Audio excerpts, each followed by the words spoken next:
ევროპარლამენტარების წინაშე საქართველოს პრეზიდენტის კანონიერი პრეზიდენტის ერთადერთი პრეზიდენტის გამოსვლის შემდეგ ძალიან სწრაფად უნდა მოვახდინოთ რეაგირება და მყისვე ძალიან სწრაფადვე უნდა გავაკეთოთ პირველი შეფასებები ჩემი ხმარწმენით, სწორედ ამიტომაც მე გადავწყვიტე რომ გამოსვლიდან პრაქტიკულად ნახევარ საათში ჩამეწერა ეს ვიდეო-ბლოგის მთავარი არსი არის შემდეგი ფრონტის ხაზი ჩემო კარგებო გადის უკლებლივ ხმელგან რუსთაველზეც ბათუმშიც ბათუმში რუსთაველის გამზირზე გორში ქუთაისში რუსთავში თელავში ზუგდიდში მაგრამ ერთ-ერთი უმნიშვნელოვანესი ფრონტის ხაზი რასაკვირველია გადის დასავლეთამდე ჩვენი მართალი თავისუფალი მოქალაქეების სიტყვის მიტანაში და ეს დროშა თავისუფალი საქართველოსი დროშა თავისუფალი და ევროპული საქართველოსი როგორც მოსალოდნელი იყო კიდევ ერთხელ დაიჭირა და კიდევ ერთხელ ააფრიალა საქართველოს კანონიერმა ხალხოსან პრეზიდენტმა რომელიც კანონიერ პრეზიდენტად დარჩება 29 დეკემბრის შემდეგაც ანუ მას შემდეგ რაც რუსული ხელისუფლება საქართველოს ოკუპანტი ხელისუფლება გამართავს ცერემონიას ინაუგურაციის ცერემონიას და საკუთარ პრეზიდენტად წოდებულ მიხეილ ყაბელაშვილს აკურთხებს ეგრეთ წოდებულ პრეზიდენტად. აქედან გამომდინარე მე სალომე ზურაბიშვილზე ვაკეთებ ამ ვიდეო-ბლოგს მასზე პიროვნებაზე რომელმაც საქართველოს და ევროპული საქართველოს დროშა ააფრიალა მაღლა და კიდევ ერთხელ ააფრიალა და ამჯერადაც ააფრიალა ევროპარლამენტარების წინაშე. რატომ არის მნიშვნელოვანი ეს სიტყვა? უკლებლივ ყველაფერი ამ სიტყვაში ქალბატონმა პრეზიდენტმა გაშიფრა, დაღეჭა, ესე შემიძლია ვთქვა და მიიტანა ევროპარლამენტარებამდე. მან ისაუბრა არა მხოლოდ საქართველოში მიმდინარე პროცესებზე, ეს ძალიან მნიშვნელოვანია. არამედ საქართველოში მიმდინარე პროცესები ჩასვა გლობალურ კონტექსტში. მაგალითად, ისაუბრა ახლო აღმოსავლეთზე და სირიაზე და ჩვენ ბუნებრივია ვართ ერთი რგოლი იმ ჯაჭვისა, რა პროცესებიც მიმდინარეობს დღეს მსოფლიოში, ამ რეგიონში, მსოფლიოში. მან ხაზი გაუსვა იმას, რომ შავი ზღვის რეგიონი უმნიშვნელოვანესია ევროპისათვის, რომ ევროპა თავად უზარმაზარი პოლიტიკური და ეკონომიკური ბაზარია ჩვენთვის და არ შეიძლება რომ ევროპა მიატოვოს საქართველოს ამ ძნელბედობის ჟამს. მან ისაუბრა რემარკის სახით სომხეთზე და თქვა რომ რუსი გენერლები კავკასიის გასაღებს ყოველთვის ეძებდნენ თბილისში და თუ თბილის საქართველოს შესაბამისად რუსეთი დაიპყრობს რბილად შესაბამისად მას რუსეთს ძალიან გაუიოლდება პრაქტიკულად არანაირი სირთულე არ შეხვდება მთლიანად კავკასიის რეგიონის ჩვენეული გააზრებით დღევანდელი გააზრებით შავი ზღვის რეგიონის დაპყრობაში არანაირი სირთულე არ შეხვდება. მან ისაუბრა რუსეთის ოდინდელ ოცნებაზე რომ სწორედ კავკასია იყოს დაპყრობილი რუსეთის მიერ და მან ისაუბრა რომ ეს გზა რუსული ხელისუფლების მოყმანა გამაგრება დატოვება სამუდამოდ ხო ან დიდი ხნის განმავლობაში გაცილებით იაფი უჯდება რუსეთს ვიდრე პირდაპირი ინტერვენცია დაუჯდებოდა საქართველოში და საქართველოს დედაქალაქის აღება ხიშთითა და იარაღით. მან გაავლო პარალელი 1921 წელთან ქალბატონ სალომეს ციტირებ ახლა გადამწყვეტი დრო დგას იმიტომ რომ რამდენიმე დღე და თვეა ჩვენ ფაქტობრივად ვგრძნობთ რომ 21 წელში 1921 წელში ვიმყოფებით და მოვლენები მეორდება და ეს ალბათ ხსნის იმას რასაც ქვია სიმამაცე რომლითაც დღეს საქართველოს მოსახლეობა რეაგირებს იმაზე რასაც ხედავენ ღრმა უკუსვლას მათ მომავალთან დაკავშირებით ანუ საქართველოს მოქალაქეების მომავალთან დაკავშირებით მათ თავისუფლებასთან მიმართებით დამოუკიდებლობასთან მიმართებითაც მიუხედავად იმისა რომ ოფიციალურად ეს საკითხი ხის წესრიგში არ დგას. დიახ, თითქოს ჩვენ შეგვინარჩუნებს წყალობას გაიღებს რუსეთი რომ შეგვინარჩუნოს ფორმალისტური დამოუკიდებლობა, მაგრამ რასაკვირველია რუსულ სივრცეში თუ ვიქნებით, ჩვენ ვერ ვიქნებით სუვერენული ქვეყანა, იმიტომ რომ უკლებლივ ყველაფერს ჩვენ საშინაო პოლიტიკასაც კი არა თუ საგარეო პოლიტიკას რასაკვირველია გააკონტროლებს რუსეთი. სალომე ზურაბიშვილმა ცხადია ისაუბრა უკრაინაზე, ცხადია ისაუბრა იმაზე, რომ უკრაინაზე გადის დღეს ფრონტის წინა ხაზი, მან სხვათა შორის ძალიან საინტერესო რემარკები გააკეთა თემაზე, რომ მოლდოვამ როგორღაც მოახერხა და დაუსხლტა რუსულ სივრცეს, თუმცა ისიც თქვენ რამდენად გრძნელი გზა გაიარა მოლდოვამ და რამდენად ფიფე იყო პროევროპული მოლდოვის გამარჯვება, რამდენად სათუო იყო თუ გდებავთ ესე ვიტყვი, აქვე გამოთქვა რწმენა, რომ რუმინეთი, რომელიც ევროკავშირისა და ნატოს წევრია და რომელშიც რუსეთი ესეთი აქტიურად არის შესული და ცდილობს რუმინეთის მოხელთებას, რუმინეთიც დაუძვრება ამ რუსულ გავლენებს. სხვა შორის რუმინეთი პრეზიდენტს ამდენად მახსოვს არ უხსენებია, მაგრამ იმიტომ არის რუსეთისთვის ძალიან საინტერესო ქვეყანა, რომ რუმინეთში კეთდება ნატოს უზარმაზარი სამხედრო ბაზა, აქვე ვიტყვი, რომ უზარმაზარი იქ იკეთდება, მაგრამ ტერიტორიის, სივრცობრივი ტერიტორიის ფართობის, თუ გნებავთ ესე ვიტყვი თვალსაზრისით, რუმინეთის მომავალი სამხედრო უზარმაზარი ბაზა ახლოსაც ვერ მოვა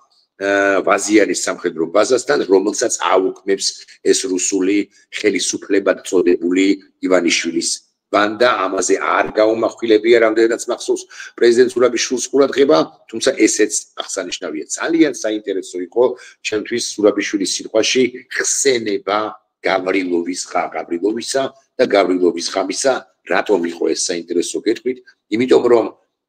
ჩვენ აქამდე სულ საუბრობთ და ასეც არის, სალომე ზურაბიშვილსაც ქონია ამაზე საუბარი, ამაზე არაერთხელ უთქვა თავისი სიტყვა, რომ 2022 წლის 25 თებერვლიდან შეცვალა საქართველოს ხელისუფლებამ კურსი. ასეც არის, რასაკვირველია, სალომე ზურაბიშვილი ამაზე განსაკუთრებულად დიდ ყურადღებას უთმობს, თუმცა პრეზიდენტის თქმით 2019 წელს, დიახ, 2019 წელს გავრილოვის პარლამენტის თავმჯდომარის სავარზელში ჩასმა ესეც იყო რუსული ოპერაცია. და პრეზიდენტი აბსოლუტურად სამართლიანად აღნიშნავს, რომ ეს არის გაგანია კოვიდის პერიოდი.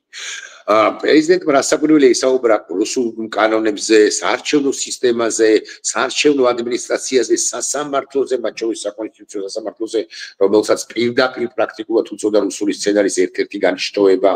აღნიშნა, რომ ერთადერთმა მოსამართლემ მიიღო სწორი გადაწყვეტილება ახლა არჩევნებთან მიმართებაში და იმ მოსამართლის გადაწყვეტილებაც გააუქმა მსგავსივე ექსპერიმენტით რუსულმა სასამართლომ, რუსიზის მოწავად ივანიშვილის სასამართლომ. მან ისაუბრა უკრაინაზე, აკითხარით და მან ისაუბრა ბანერებზე, გახსოვთ თქვენ, რომ ბანერები გამობეჭდა და გააკრა მთელ ქალაქში და მთელ ქვეყანაში ამ რუსულმა ოცნებამ, რომელშიც მან რუსულმა ოცნებამ სპეკულირება მოახდინა ადამიანების სიცოცხლით. უკრაინის ტრაგედია ხელმარცხნივ, საქართველოს ბჭყალებში აყვავება ხელმარჯვნივ და ამით რუსული სცენარია, ეს რასაკვირველია, ფსბ-ს შეკვეთა, ეს რასაკვირველია, ამით აჩვენა საზოგადოებას ამომრჩეველს, რომ აი თვითონ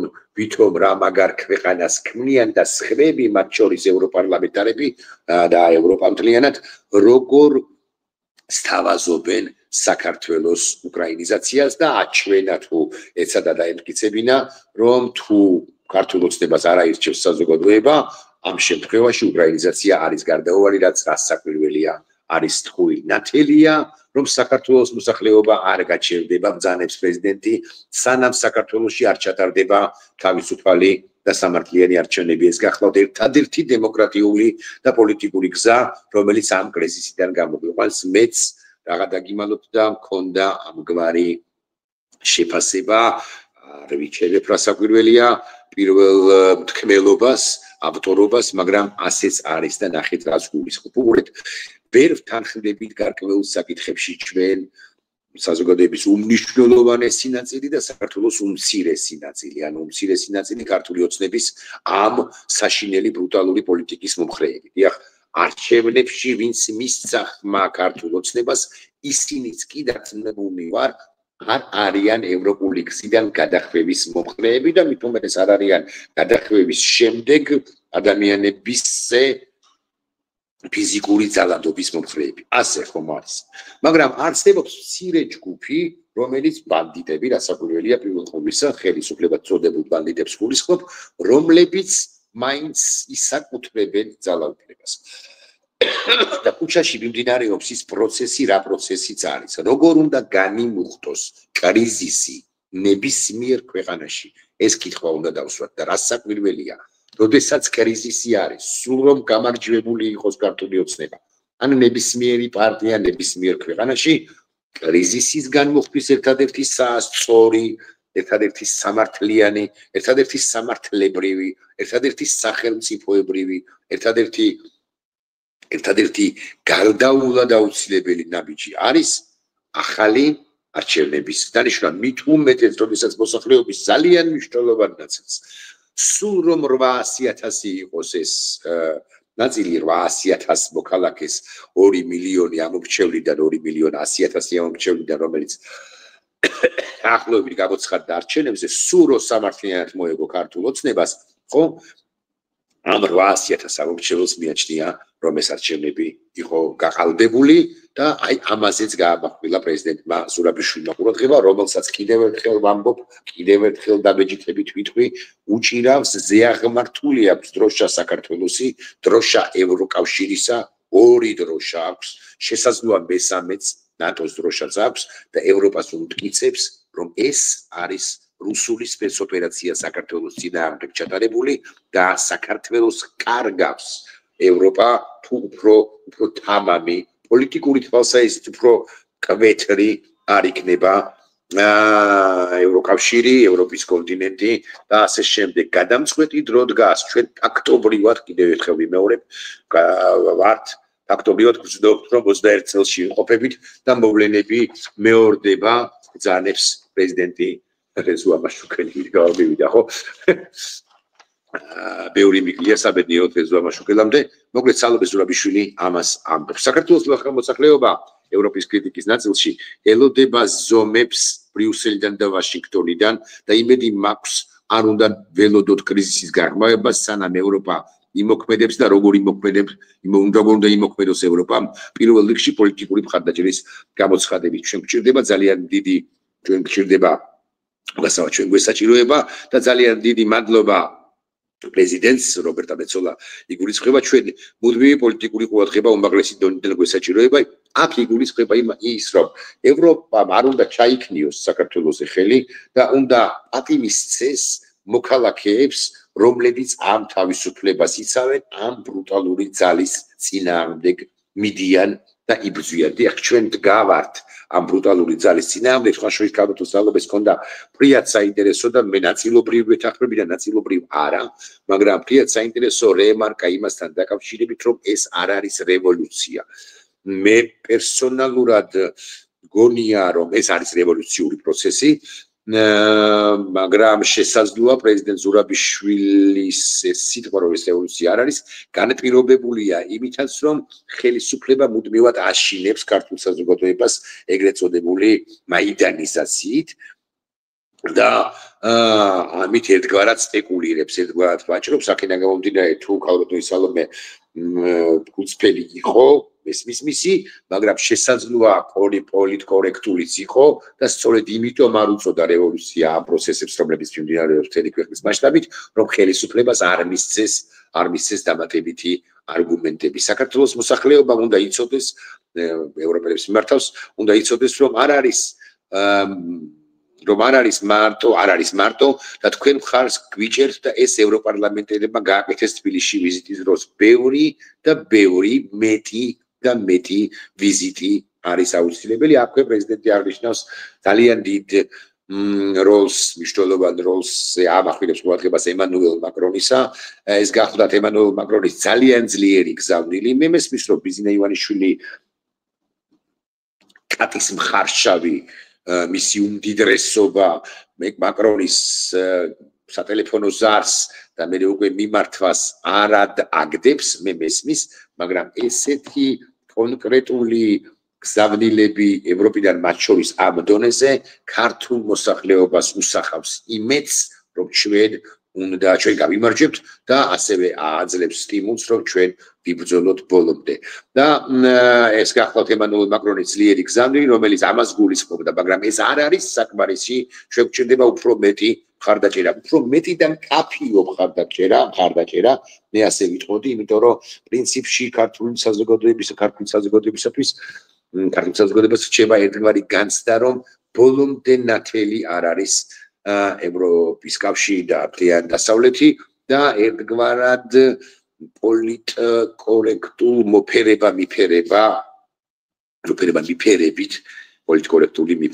მოფერებით არის დაკავებული ქართული რუსული ხელისუფლების მიმართ, არადა ამის დრო რეალურად არ არის, იმიტომ რომ საულე ზურაბიშვილმა სავსებით სამართლია აღნიშნა, რომ ევროპის კონტინენტი კარგავს საქართველოს და გაცილებით ძვირი დაუჯდება ყველანაირად ევროპის კონტინენტს უკვე შემდგომ საქართველოს გამოტაცება რუსეთისაგან თუ ახლა არ იქნება მკვეთრი ევროპის კავშირი ან მთლიანი დასავლეთი საქართველოს არსებული დე-ფაქტო ხაზგასმით ვამბობ ამას დე-ფაქტო ხელისუფლების მიმართ. აქვე უნდა ვთქვა, რომ როგორც ჩანს პრეზიდენტი ზურაბიშვილი საბოლოოდ ჩამოყალიბდა იმასთან დაკავშირებით, რომ არ გამოვა პრეზიდენციიდან. შესაძლოა მე უნდა ვასწრებ ახლა მოვლენებს, შესაძლოა მან 29-ში მართლაც დატოვოს პრეზიდენცია და იქ შევიდეს ეს უციგნური მიხეილ ყაველაშვილი, რომელზეც ეგრამაგის პასუხია და ჩდებოდა კომენტარი, აბა წარმოიდგინეთ ყაველაშვილი რომ იყოს ახლა პრეზიდენტი ის რას იზავდა და ასე შემდეგ როგორ წარსდგებოდა ევროპარლამენტარების წინაშე სტრასბურგშიო ამგვარი ვერ წარსდგებოდა, ყველამ კარგად ვიცით, არა იმიტომ რომ ჰაბიტუსი არ უწყობს ხელს როგორც ბიზინა ივანიშვილმა რუსმა ბრძანა, არამედ იმიტომ და შესაძლოა ინგლისურიც იცის, თუმცა ეჭვმეპარება, არამედ იმიტომ რომ მას ხედვა არ აქვს. სალომე ზურაბიშვილის დღევანდელი სიტყვა ევროპარლამენტში, მე არ ვიცი, ალბათ უნდა ამბობთ, კარგად ვთარგმნოთ, სინქრონული თარგმანი ერთია და კარგი თარგმანი სხვა არის, უნდა ამოუბეჭდოთ და უნდა ჩვენი კერძო და სახელმწიფო უნივერსიტეტების შესაბამის ფაკულტეტებზე მკვლევრი ყველას უნდა ვასწავლოთ, რა ჩაატარა პრეზიდენტმა ზურაბიშვილმა, რა ჩაუტარა ქართულ ოცნებას ევროპარლამენტის ტრიბუნიდან. გავრილოვის ღამეზე ხაზგასმა არის ძალიან მნიშვნელოვანი, აქ ვთქვი კიდეც, იმიტომ რომ მანამდეც დაიწყო ქართულმა რუსულმა ოცნებამ ეს რუსული პოლიტიკა და ტვინთა რეცხვის პოლიტიკა, რაც მნიშვნელოვანია, ანუ ჰიბრიდული ოპერაცია დაიწყო FSB ქართული ოცნების გამოყენებით საქართველოს სახელმწიფოს წინააღმდეგ, მაგრამ აი სალომე ზურაბიშვილის მიერ ეს სახელდება, ხო, ეს ძალიან მნიშვნელოვანია, იმიტომ რომ რაღაც საწყისი წერტილი მაინც გვაქვს აღებული, თუმცა სხვებს რომ ვკითხო პოლიტიკოსებს, საწყისი წერტილი 2012 წლის 1 ოქტომბერს დადგა, ამაშიც არის რასაკვირველია ლოგიკა და ამის სასარგებლოდაც არსებობს რასაკვირველია არგუმენტები, ხო?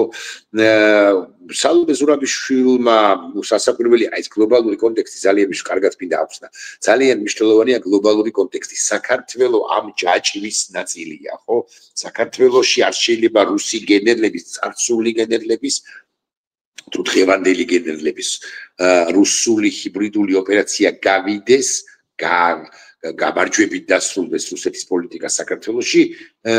და რუსი გენერლების ოცნება ახდეს, რომ თბილისი იყოს დაპყრობილი. გლობალური კონტექსტი მნიშვნელოვანია და იქნება შავი ზღვის კონტექსტი მათ შორის, იქნება და ესეც იყოს დამატებითი არგუმენტი ევროპარლამენტარებისთვის თუ ზოგადად ევროპის პოლიტიკისათვის, რატომ უნდა იყოს უფრო მკვეთრი ევროპა საქართველოს დე-ფაქტო ხელისუფლების მიმართ, ხო, არ დამავიწყდეს სალომე ზურაბიშვილმა ახსენა ის, რომ 9 პუნქტიანი და 12 პუნქტიანი გეგმები არ შეასრულა, შარლ მიშელის დოკუმენტი და დოკუმენტები არ შეასრულა, მოთხოვნები არ შეასრულა ქართულმა ოცნებამ, ვისაუბრა იმაზე, რომ ეს ქართული ოცნება, რასაც არ უნდა გპირდებოდეთ, რასაც არ უნდა ამბობდეს, გარკვეული პერიოდის შემდეგ არის გადამგდები და ამის ნათელი დადასტურება მაგალითად ეგრეთ წოდებული რუსული კანონი, აგენტების გამოვლენის კანონი, რომელზეც თქვა 2023 წელს, რომ არასდიდებით არ დავაბრუნებთო, არასდიდებით არ მივიღებთ ამ კანონს, თუმცა 24 წელს იცით თქვენ რომ ქართული რუსული ოცნება მიუბრუნდა აპრილის თვეში ამ კანონს და აკი მოგვახვია კიდეც თავზე. ხო, ეს არის ჰიბრიდული, ეს ყველაფერი ასაკვირველი არის რუსეთის შექმეთები. ხა ირაკლი ყობახიძეს თვითონ თავის გაფუცულ თავში ესე უნდა თქვა კი ბოდიშებთ მართლა ასე იმიტომ აღწერ რომ უფრო კარგად აიგოს მაყურებელთა იმ ნაწილმა რომელსაც ეს შესაძლოა ეს თული განწყობილი წინადადები არ მოსწონს ან ვერ ესმის ხო გაფუცული თავი აქვს ირაკლი აი მეთმები არ აქვს მას აქვს გაფუცულთმებიანი თავი ხო მე მას არაფერი არ მოუვიდოდა ტვინში რომ არა FSB-ს ზაკაზი ერგაცრავად შეგვეთა და FSB-სგან მიღებული ინსტრუქციები ეს საუკეთესოდ წარმოაჩინა პრეზიდენტმა ზურაბიშვილმა ფრონტის ხაზი გადის კვლავ მეორებ ყველგან რუსთაველზე რუსთავში რუსთაველზე თბილისში რუსთაველზე ქუთაისში რუსთაველზე ზუგდიდში სხვადასხვა სივრცეებში მარშებით რო გამოვდივართ ესეც ფრონტის ხაზია მაგრამ ერთ-ერთი უმნიშვნელოვანესი საყრდენი ფრონტის ხაზი რასაკვირველია გადის დასავლეთისთვის იმის ბინებაში უკაცრავად ცოტა უცნაური ზნა არის რომ ჩვენ არ ვნებდებით სალომე ზურაბიშვილი აქ ამიტომაც ამბობს რომ ნათელია რომ საქართველოს მოსახლეობა არ გაჩერდება არ გავჩერდებით ჩვენ და ამ ბრძოლას დასაკვირველია მივიყვანთ ბოლომდე ამის თქმა მინდა ერთი რეპლიკაც და პრინციპში დავასრულებ დღევანდელ ვიდეო ბლოგს ეს არის ასეც დავასათაურებთ ლურსმანი ბიზნეს ეს არის ლურსმანი ეს სიტყვა იყო ლურსმანი ბიზნეს პოლიტიკურ კუბოში ხო ზოგადად კუბოზე კუბოში ლურსმანი ჩაარჩო ჩვენ გამარჯვებას გავიფორმებთ გარკვეული პერიოდის შემდეგ მე გუშინ თქვი რომ ამისთვის დაგჭირდება ჩემი წარმოდგენი 2-3 შესაძლოა 4 თვე მაგრამ გამარჯვება რომ გარდაუვალია ეს ფაქტია მადლობა პრეზიდენტ ზურაბიშვილს ხნები ყავით ჩვენ გავიმარჯვებთ